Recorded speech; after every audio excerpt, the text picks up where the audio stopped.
सबसे पहले देखने और सुनने वाले प्यारे बहनों भाइयों को अस्सलाम वालेकुम। मेरा नाम है फुरकान वहीद और आज मैं आपके लिए जो मूवी लेके आया हूँ उसका नेम है ट्रेन टू बुसान, जो कि 2016 में रिलीज़ हुई थी। मूवी के स्टार्ट में हमें एक वैन दिखाई जाती है जिसे आगे जाने से पहले सैनिटाइज किया जा रहा होता है। ड्राइवर गार्ड से पूछता है कि ऐसा क्यों, तो गार्ड जवाब में कहता है कुछ नहीं सर, बस पास वाले पावर प्लांट में ख़राबी की वजह से यह सब किया जा रहा है। तो ड्राइवर जैसे ही गाड़ी लेकर निकलता है उसे एक फ़ोन आता है और फ़ोन उठाने के चक्कर में वो एक जानवर को अपनी गाड़ी के नीचे कुचलकर मार देता है। और जब ड्राइवर वहाँ से चला जाता है तो हम देखते हैं कि वो जो जानवर उसकी गाड़ी के नीचे आया था वो अजीब के तरीके से उठकर खड़ा हो जाता है और उसकी आंखें बिल्कुल भी नॉर्मल नहीं होती। उसकी आंखें नॉर्मल क्यों नहीं होती ये आपको आगे जाके पता चलेगा। तब सीन कट करके हमें एक ऑफिस दिखाया जाता है जिसमें से योगू नाम का आदमी अभी अभी फंड मैनेजर बना होता है, जिसका डिवोर्स हो चुका होता है। वापसी पे घर जाते उसकी बीवी से उसका झगड़ा चल रहा होता है अपनी बेटी की कस्टडी को लेकर। तभी हमें पता चलता है कि उसकी बेटी जिसका नाम सुएन है वो भी अपने पापा के साथ ही रहती है। आज सुएन का बर्थडे है और उसका बाप उसके लिए गिफ्ट लाता है, लेकिन सुएन अपना गिफ्ट देकर बिल्कुल भी खुश नहीं होती क्योंकि सेम गिफ्ट उसे पिछले क्रिसमस पर मिल चुका होता है। और यहाँ हमें पता चलता है कि उसका बाप बिजी शेड्यूल होने की वजह से उसे बिल्कुल भी टाइम नहीं दे पाता। तभी सुएन उसे अपनी माँ से मिलाने को बोलती है। अपनी बेटी को खुश करने के लिए वो बुसान जाने के लिए तैयार हो जाता है जहाँ पे उसकी माँ है। अगली सुबह वो स्टेशन पर पहुँचते हैं जहाँ ट्रेन जाने के लिए रेडी होती है। सभी पैसेंजर ट्रेन में बैठ जाते हैं और सेयो कुहो भी इसी ट्रेन में अपनी बेटी के साथ आता है। वहीं एक हाई स्कूल बेसबॉल टीम भी ट्रेन में चढ़ती है। इस ट्रेन में एक जिन्ही नाम की लड़की भी होती है जिस पर सब लड़के लाइन मार रहे होते हैं, लेकिन वो योंगवू नाम के लड़के पर लाइन मारती है और योंगवू उसे भाव नहीं देता। इसलिए सभी टीम के लड़के योंगवू को मान भी जा कहकर चिढ़ाते हैं। इसी तरह हम और पैसेंजर को भी देखते हैं जिनमें दो बहनें होती हैं। उस ट्रेन में एक होमलेस आदमी भी होता है जो टॉयलेट में छुपा बैठा होता है। उससे टिकट के बारे में पूछा जाता है, लेकिन वो बार बार सब मर जाएंगे ऐसा बोल रहा होता है और हंस रहा होता है। वहीं दूसरे पैसेंजर्स में संगवा नाम के एक आदमी को दिखाते हैं जो अपनी प्रेग्नेंट वाइफ के साथ ट्रैवल कर रहा होता है, जिसका नाम से योंग प्रेंग योंग है। जब भी ट्रेन चलने वाली होती है उसमें एक लड़की अंदर आ जाती है जिसकी एक टांग बुरी तरह जख्मी होती है। आगे हम देखते हैं कि वो लड़की बेहोश होकर ज़मीन पर गिर जाती है। तभी वहाँ एक ट्रेन अटेंडेंट आती है और उसकी ऐसी हालत देखकर उसके पास चली जाती है। मेडिकल इमरजेंसी के लिए दूसरे अटेंडेंट को इन्फॉर्म करती है। तभी हम देखते हैं कि सेंग यो कू जाग जाता है और उसके पास उसके असिस्टेंट केम का कॉल आता है। वो बताता है कि पूरे मुल्क में दंगे हो रहे हैं और टीवी पर भी न्यूज़ चल रही होती है, लेकिन किसी को ये समझ में नहीं आता कि ये असल में एक ज़ॉम्बी अटैक है। से योगवू देखता है कि उसकी बेटी ट्रेन में नहीं है, इसलिए वो अपनी बेटी को ढूंढने चला जाता है, मतलब कि अपनी सीट पे नहीं है। तभी हम देखते हैं कि वो लड़की अचानक ज़ॉम्बी में बदल गई है और उसने उस अटेंडेंट पर हमला कर दिया है, जिसके बाद वो बेसबॉल टीम के एक लड़के पर भी हमला कर देती है और अटेंडेंट भी अब ज़ॉम्बी में बदल जाती है। देखते ही देखते सभी लोगों पर अटैक हो जाता है और वो भी ज़ॉम्बी में बदलकर दूसरे लोगों पर अटैक करने लगते हैं। पूरी ट्रेन में भगदड़ मच जाती है। पूरी की पूरी बेसबॉल टीम ज़ॉम्बी में बदलने लगती है। सभी ज़ॉम्बीज़ लोगों को बुरी तरह से काटने लगते हैं और सभी लोग ट्रेन के दूसरे कंपार्टमेंट में भागने लगते हैं। तभी हमें दिखाया जाता है कि सेव्यो कुहू अपनी बेटी को ढूंढते ढूंढते उस कंपार्टमेंट में जा पहुंचा है जहाँ के बहुत सारे ज़ॉम्बीज़ होते हैं और वो उन पर ध्यान नहीं देता। तभी सब ज़ॉम्बीज़ उसकी तरफ बढ़ते हैं। तभी उसकी बेटी सुएन पीछे से उसे आवाज़ लगाती है। वो अपनी बेटी को गोद में उठाकर वहाँ से भागता है। अब सब ज़ॉम्बीज़ भी उसके पीछे पीछे भागते हैं। वो अपनी बेटी को गोद में उठाकर बड़ी मुश्किल से एक अगले ट्रेन में यानी कि एक अगले कंपार्टमेंट में चला जाता है जहाँ पर और भी लोग थे और वो उस कंपार्टमेंट के गेट को लगा देता है। तभी हम देखते हैं कि संगवा अपनी पत्नी के साथ उन ज़ॉम्बी से पीछा छुड़ाकर भाग रहा होता है और उस गेट की तरफ आ रहा होता है। सेव्यो कुहू गेट को खोलने से पहले सोच रहा होता है, लेकिन बाद में वो गेट खोल देता है और संगवा उसकी पत्नी अंदर आ जाते हैं। सेव्यो कुहू से संगवा वो गेट लॉक करने के बारे में पूछता है। तभी सेव्यो कुहू बताता है कि उन्हें ये गेट खोलना नहीं आएगा, यानी कि ज़ॉम्बीज़ को ये गेट खोलना नहीं आएगा, और ये भी बोलता है कि शायद हम इन्हें ना दिखे तो ये शोर नहीं मचाएंगे।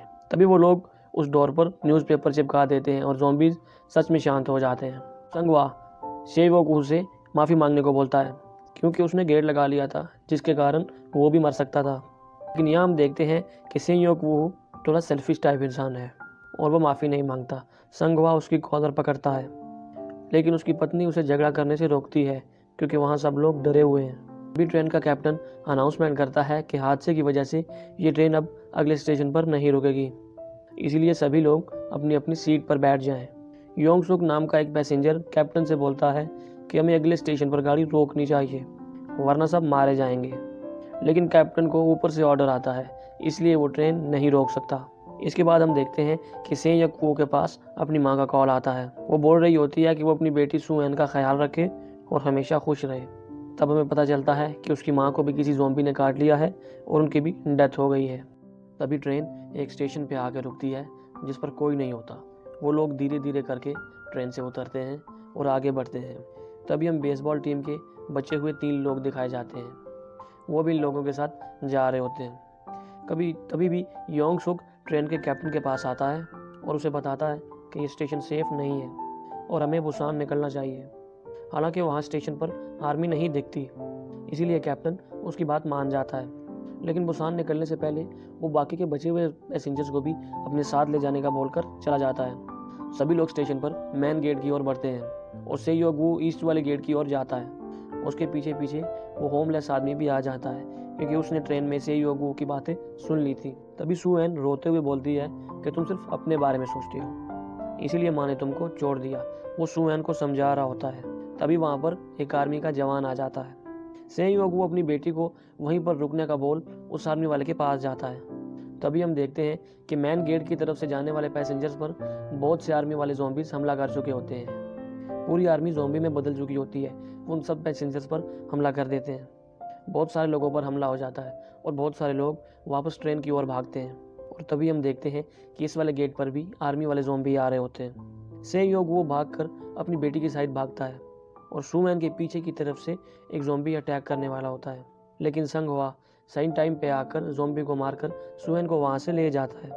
तभी हम देखते हैं कि से योग वो पर एक ज़ॉम्बी अटैक कर देता है। वो उससे बच रहा होता है। तभी संघवा स्टेशन का गेट बंद कर देता है, लेकिन वो से योग वो के आने का वेट करता है और गेट को खोल देता है, क्योंकि ट्रेन में भी उसने गेट खोलकर इनकी जान बचाई थी। से योग वो उस गेट से बाहर आ जाता है ज़ॉम्बी से बचकर, और वो सभी लोग गेट को लॉक करके गेट को पकड़ के रखते हैं ताकि वो बाहर ना आ पाएँ। तभी हम देखते हैं कि कुछ लोग ज़ॉम्बी से बचने के लिए गलती से ज़ॉम्बी वाला कंपार्टमेंट ओपन कर देते हैं। तभी सब ज़ॉम्बीज उन पर हमला कर देते हैं। तभी ऊपर से कांच तोड़कर कुछ ज़ॉम्बी ट्रेन के ऊपर गिर जाते हैं। इन दोनों बहनों के बीच एक ज़ॉम्बी गिरता है। तभी सुएन और संघवा की पत्नी उनमें से एक बहन को अपने साथ ले जाती है और दूसरी बहन को जिनी एक अटेंडेंट के साथ ले जाती है और वो एक कंपार्टमेंट में सेफली पहुंच जाते हैं। वहीं दूसरी ओर सुएन और संघवा की पत्नी एक कंपार्टमेंट में घुस जाते हैं। इनके साथ साथ वो होमलेस आदमी भी अंदर आ जाता है। तभी योंग सुक अटेंडेंट को बोलता है कि हम यहाँ किसका इंतजार कर रहे हैं, अब हमें निकलना चाहिए। जिनी के बचे हुए दोस्त बाहर होते हैं और वो बोलती है कि उन्हें यहाँ नहीं छोड़ना चाहिए। अब योंग सुक बहुत ही मतलबी इंसान था, वो जिन्ही को धक्का देकर पीछे कर देता है। उसके बाद अटेंडेंट कैप्टन को ट्रेन स्टार्ट करने का बोल देता है। दूसरी तरफ से योगहू, संगवा और योंग सुक जैसे ही गेट को छोड़ते हैं, ज़ॉम्बी गेट तोड़कर बाहर आ जाते हैं। ज़ॉम्बी की तादाद बहुत ज़्यादा थी। ट्रेन की तरफ भागते हुए योंग सुक के दोनों दोस्तों पर हमला हो जाता है और फिर से योगहू योंग सुक को भागने का बोलता है, क्योंकि वो अपने दोस्तों की ऐसी हालत देखकर डर कर वहीं बैठ गया होता है। अभी बहुत सारे ज़ॉम्बीज़ इनके पीछे भाग रहे होते हैं और ट्रेन चल रही होती है। वो तीनों बड़ी मुश्किल से एक कंपार्टमेंट में घुस जाते हैं। तभी हम देखते हैं कि सुएन और संघवा की पत्नी जिस कंपार्टमेंट में रुके हैं वहाँ बहुत सारे ज़ॉम्बी होते हैं, इसलिए वो चारों एक बाथरूम में जाने लगते हैं और वो ज़ॉम्बी उन्हें देखकर उन पर हमला करने लगते हैं और इसी तरह वो चारों बाथरूम में बंद हो जाते हैं। दूसरी तरफ ट्रेन का कैप्टन अनाउंस करता है कि ये ट्रेन अब डायरेक्ट बुसान में रुकेगी, बीच में कहीं भी नहीं रुकेगी। तभी जिन्नी के पास योंग वू का फ़ोन आता है। उसे पता चलता है कि वो जिंदा है। वो बहुत रोती है क्योंकि वो उसे बहुत प्यार करती है और वो भी बहुत रोता है क्योंकि उसके सभी दोस्त मर गए हैं और अब वो अकेला बचा है। से योग वो भी अपनी बेटी को कॉल करता है, लेकिन कोई रिस्पॉन्स नहीं मिलता। उसे बहुत ही ज़्यादा टेंशन हो जाती है। आगे हम देखते हैं कि संघवा अपनी पत्नी को कॉल करता है और उसका कॉल सुएन उठाती है। वो बताती है कि हम लोग बाथरूम में फंस गए हैं। उन्हें पता चल जाता है कि वो लोग कंपार्टमेंट नंबर 13 में हैं और उन्हें बाकी के लोग कंपार्टमेंट नंबर 15 में मिल जाएंगे। ये तीनों कंपार्टमेंट नंबर 9 में होते हैं। तीनों अपने अपने लोगों के पास जाने के लिए रेडी हो जाते हैं, लेकिन कंपार्टमेंट क्रॉस करने के बीच उन्हें ज़ॉम्बीज़ से बचना होगा। आगे हम देखते हैं कि संघवा आगे होने की वजह से सब ज़ॉम्बीज़ को मारकर आगे बढ़ रहा होता है। और वो दोनों उसके पीछे आ रहे होते हैं। वो लोग जैसे तैसे करके ज़ॉम्बीज़ को मारकर आगे बढ़कर एक कंपार्टमेंट क्रॉस कर लेते हैं। तीनों अब उस कंपार्टमेंट में पहुंचते हैं जहां बेसबॉल की टीम बैठी हुई थी, जो कि ज़ॉम्बी बन चुकी थी। योंगू उन्हें देखकर उन्हें मार नहीं पाता और वहां चुपचाप खड़ा हो जाता है। संगवा और सेयोगू उनसे अकेले ही लड़ रहे होते हैं। तभी अचानक एक टनल से ट्रेन गुजरती है। अंधेरा होने की वजह से ज़ॉम्बी उन पर हमला करते हुए रुक जाते हैं। तीनों समझ जाते हैं कि ज़ॉम्बीज़ अंधेरे में हमला नहीं कर सकते। ये तीनों उनसे बचकर अब उस कंपार्टमेंट को भी क्रॉस कर लेते हैं और अचानक टनल ख़त्म हो जाती है। इससे उजाला हो जाता है, लेकिन तब तक वो उस कंपार्टमेंट का दरवाज़ा लॉक कर लेते हैं। आगे हम देखते हैं कि सेयोगू संगवा से उसका फ़ोन मांगता है। फिर जैसे ही दूसरा टनल आता है, वो अंधेरा होने की वजह से दूसरे कंपार्टमेंट में जाते हैं और छुप कर बैठ जाते हैं। दूसरी ओर फेंक देता है उस फ़ोन को, फिर अपने फ़ोन से उस फ़ोन पर कॉल करता है। जैसे ही वो फ़ोन बजता है, तभी सारे ज़ॉम्बीज़ उस फ़ोन की तरफ भाग जाते हैं और ये लोग उस कंपार्टमेंट को भी क्रॉस कर लेते हैं। फिर हम देखते हैं कि वो कंपार्टमेंट नंबर 13 में पहुंच गए हैं। सेयोगू अपनी बेटी को देखकर खुश होता है, तो वहीं दूसरी ओर संगवा भी अपनी पत्नी को देखकर बहुत खुश होता है। फिर अचानक टनल ख़त्म हो जाती है और उजाला हो जाता है।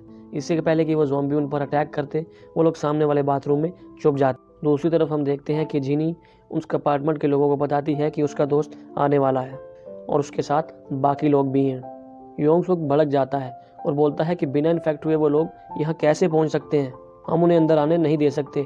ऐसा लग रहा था कि योंगसुक की बातें सुनकर बाकी सब लोग भी यही चाहते हैं कि उन्हें किसी सूरत भी अंदर ना आने दिया जाए। यहाँ हम देखते हैं कि टनल आने पर सभी उस कंपार्टमेंट को क्रॉस कर रहे होते हैं, लेकिन होमलेस आदमी क्रॉस करते टाइम गिर जाता है फिसल कर। सेयग वो उसे बचाने के लिए वहीं खड़ा रहता है कि देखते ही देखते तभी टनल ख़त्म हो जाती है। बाकी सभी लोग कंपार्टमेंट नंबर 14 में पहुंच चुके थे। यहाँ सेयग वो और होमलेस आदमी दोनों छुपे हुए बैठ जाते हैं। मौका देखकर भागते हुए दोनों दूसरे कंपार्टमेंट में आ जाते हैं। संगवा ज़ॉम्बीज़ को अंदर आने के लिए रोकता है। यहाँ पर हम देखते हैं कि कंपार्टमेंट नंबर 15 के लोग गेट नहीं खोलते।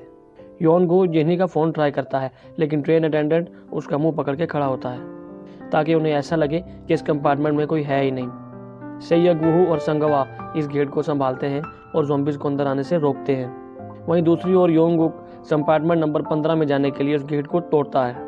वो एक गेट तोड़ देता है, लेकिन लोग उन्हें अंदर आने नहीं देते। यहाँ संगवा सेयगवू को जाने का बोलता है और कहता है कि तुम मेरी बीवी का ख्याल रखना। सेयगवू उसकी पत्नी को लेकर वहाँ से जाता है और संगवा वहीं गेट को पकड़कर खड़ा रहता है।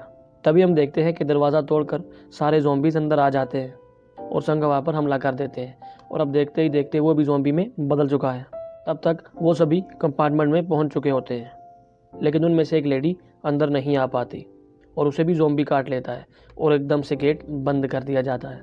वो लेडीज़ कंपार्टमेंट में रुकी एक लेडी की बहन थी, जिसके सामने ही उसकी बहन को ज़ॉम्बी काट रहे थे। अब सेयग वो योंगसुक की कॉलर पकड़ लेता है, क्योंकि वो उन्हें अंदर आने नहीं दे रहा था। उसकी वजह से वो लेडी और संगवा दोनों मारे गए। तभी योंगसुक सभी लोगों को बोलता है कि ये लोग भी इन्फेक्टेड हैं और इसी वजह से लोग उनसे डरने लगते हैं। वो सब लोग उन्हें अगले कंपार्टमेंट में जाने का बोलने लगते हैं। उन्हें बहुत बुरा लगता है, इसलिए वो लोग अगले कंपार्टमेंट में चले जाते हैं। साथ ही जिन्ही भी उसके साथ जाती है और वो लोग उनके गेट को अच्छे से बंद कर देते हैं। आगे हम देखते हैं कि वो लेडी जिसकी बहन ज़ॉम्बी बन गई है, वो जाकर कंपार्टमेंट का दरवाज़ा खोल देती है। इसके बाद हम देखते हैं कि उस कंपार्टमेंट के सारे लोगों पर हमला हो जाता है और सब ज़ॉम्बी बन जाते हैं। अब सेयग वो अपनी बेटी से प्रॉमिस करता है कि तुम्हारा आज बर्थडे है, इसलिए मैं तुम्हें तुम्हारी माँ से ज़रूर मिलाऊंगा।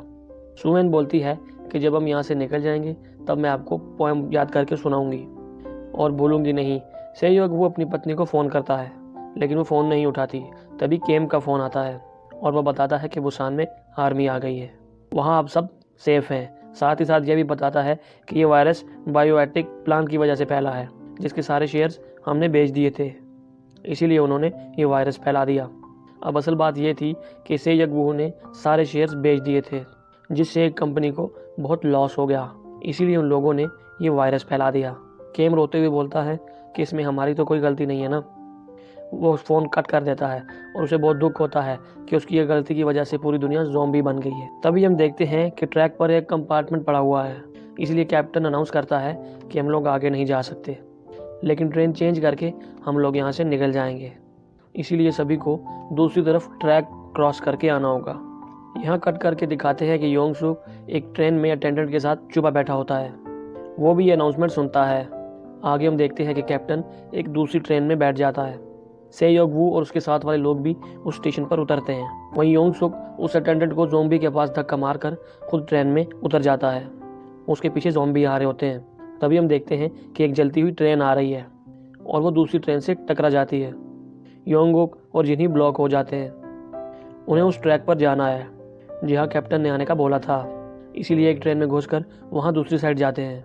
योंगुक ट्रेन का दरवाज़ा तोड़ता है। तभी वहाँ योंग सूक आ जाता है और जिन्ही को ज़ॉम्बीज की तरफ धक्का दे देता है। अभी योंगुक जिन्ही को बचाने की कोशिश करता है, लेकिन वो भी अब ज़ॉम्बी बन चुकी है और योंगुक को काट लेती है।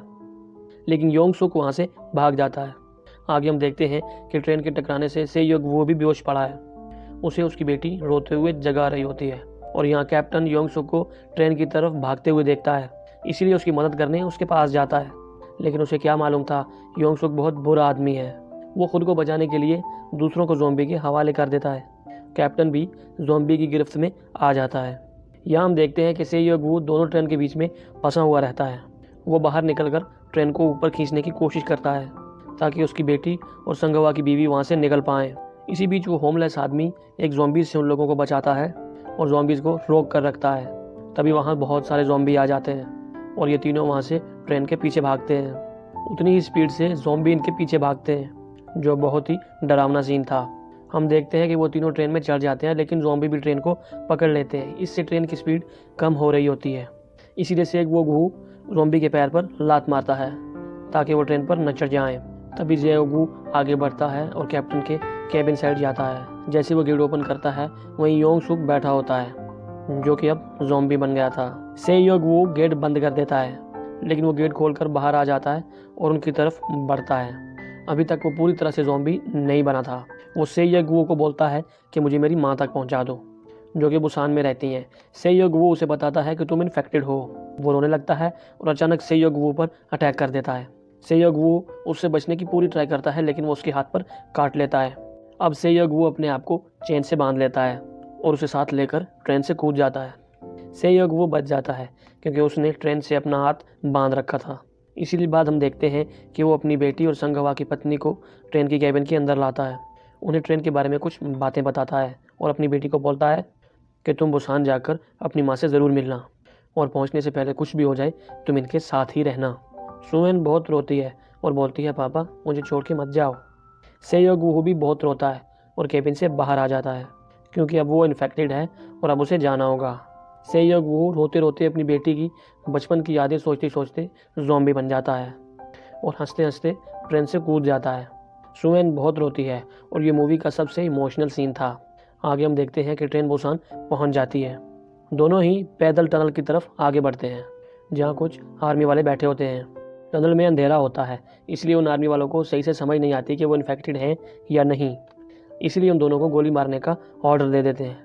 जैसे ही वो गोली मारने लगते हैं, तभी सुवेन वो पोएम गाने लगती है जो वो अपने पापा को सुनाने वाली थी। ये सुन के आर्मी वाले समझ जाते हैं कि वो इन्फेक्टेड नहीं है और उन दोनों को साथ लाने के लिए आर्मी वाले भाग कर जाते हैं और यहीं इस मूवी का एंड हो जाता है। तो दोस्तों, अगर आपको ये मूवी की एक्सप्लेनेशन पसंद आई हो तो प्लीज़ इस वीडियो को लाइक और चैनल को सब्सक्राइब कर दीजिए।